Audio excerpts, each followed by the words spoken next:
project this week is this adorable little dress form.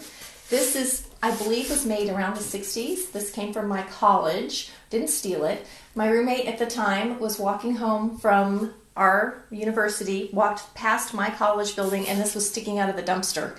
And she just picked it up, threw it over her shoulder, and walked home with it for me, which was super awesome. Thanks, Kimberly. Still have it.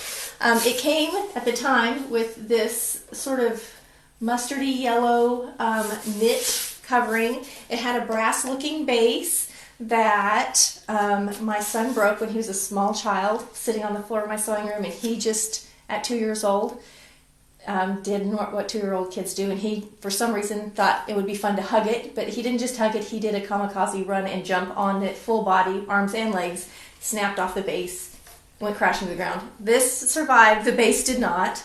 This year, my husband made me a really nice new base for it. There's a metal pipe. We finished off the bottom with some felt just to make it soft. Why do I want a little half-scale dress form? Why do you need this other than it's super cute? It's great for practicing patterns, pattern making and garments. In college, you do that a lot. You can get little half-scale slopers. Look at how cute that is. Just like the big ones, the Vogue 1000 pattern. This is the little half-scale version of it. You can print these off online. I use this a lot for either drafting a pattern and trying it or draping a pattern and trying it because it uses a lot less paper and fabric if you want to try something out. I'm going to start doing some pattern making classes, hopefully spring or summer. We're going to start doing a little pattern making, and we're going to be using this and this because it's a lot easier when you're learning, and it's not too, you don't feel like you have a big investment as far as fabric and paper. That's why we use it. If I were just going to display this and not use it, look at how cute this is. I started making the cover a while ago, and I've got this gorgeous fabric. I just love it. We've made masks and things out of this fabric. It's just beautiful. It's from Hobby Lobby. But you can see when I put it on, it's a little hard to see its shape. It loses a lot. And if I were putting a sequin dress or doing other things on this that I was practicing, the fabric detracts a little bit. So I want something a little simpler. I'm going to hang on to this. I might just put it on once in a while just for pretty. But because I use it, I decided I want something a little simpler. Again, I'm pretty sure this is Hobby Lobby. And I've cut out my pieces using my little tiny slopers. And so I'm just going to sew it together, leaving the back open where I can whip stitch it closed. The other thing I'm going to do is I'm going to put a thin layer of quilt batting on her so that she's pinnable. Because right now, she's paper. She doesn't pin in good at all, and I don't want to be puncturing this paper. It would lose its integrity. Before, when I used it, it just had the cloth on it, and you had to kind of pin sideways into the cloth. Again, I like to be able to stab my pins in, so I'm going to put something that'll make her a little more pokey, easier to poke into, without adding a lot of dimension, because I want to keep her close to this size. So I'm going to show you the little steps of remaking this cute little dress form, but here she is, and she's getting a makeover. A while back on my Instagram, I asked people for name suggestions for her, and I would love it. If you're interested, send me some names, put some comments. Tell me what you think we should name my little dress form. I like to have it, I don't name, like a lot of people name all their machines and everything. I tend to not do that, but I do like to have a name for the dress form. So I need to name her. My former dress form, that was me, I called Tracy because that was the name I got called the most instead of Stacy. So I called it Tracy for a long time, but I should probably need a new name now. So, because they're going to get a makeover. All right, off to the sewing machine. Here's my little cover. All put together with little darts on the inside.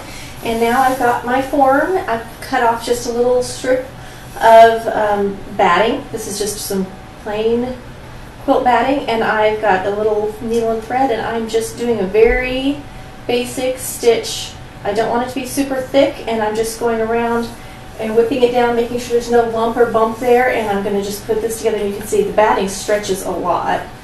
So I can get this around. I'm going to trim out some up here, and I'll show you after I get the batting on and we're ready to add the little cover.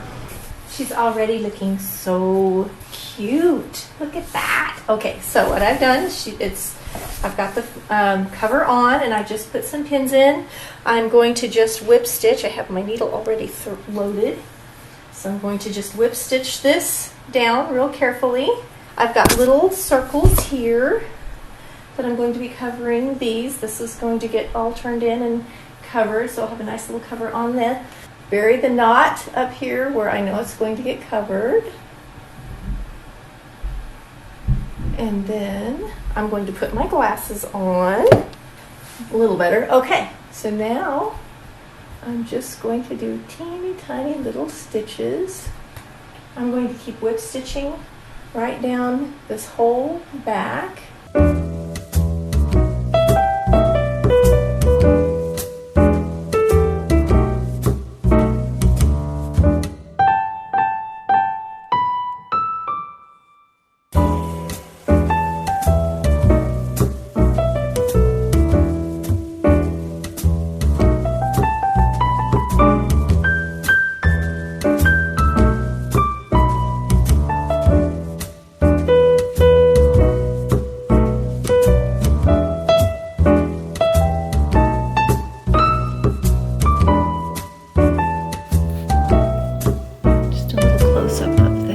Stitching along the back of the dress form.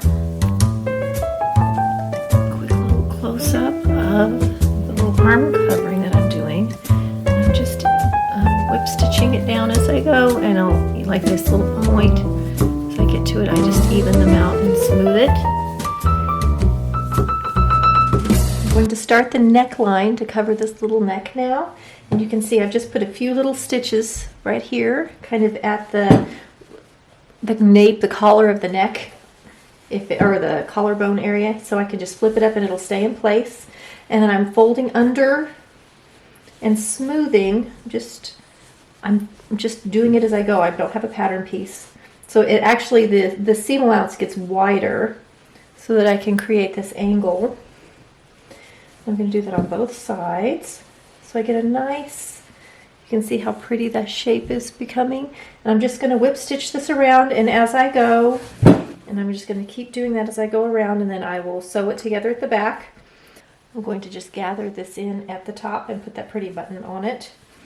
So you can see how that's just going to go around like that. I've got plenty of extra fabric because I knew I was going to need it to create the shape. I've got one little sleeve cap finished, one little arm side cap finished, and I just have one left. So I'm getting close to the home stretch now. Here's the little dress form all finished. I'm just going to tip her over so you can see how I finished the top, her little neck. That's the pretty button. I just sewed it through and then did a couple little stitches because it's open to hold it down so it's nice and firm. And then here's the little neck finish. I like the gold polka dot a lot. Here it is, little arm's eye area.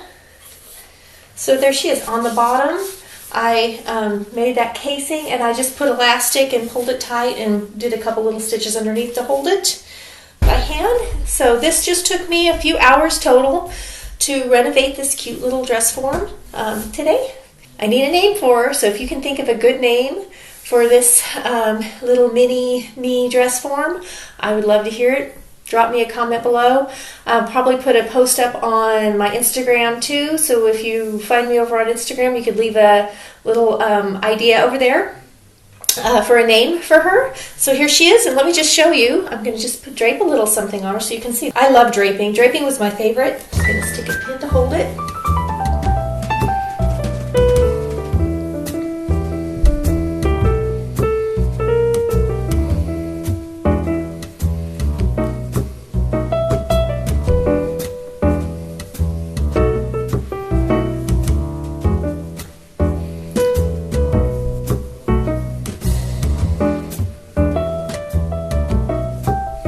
See how easy it is to use, and I'm glad I add the padding. Really makes it easy to pin into and work with. So here she is, cute little dress form.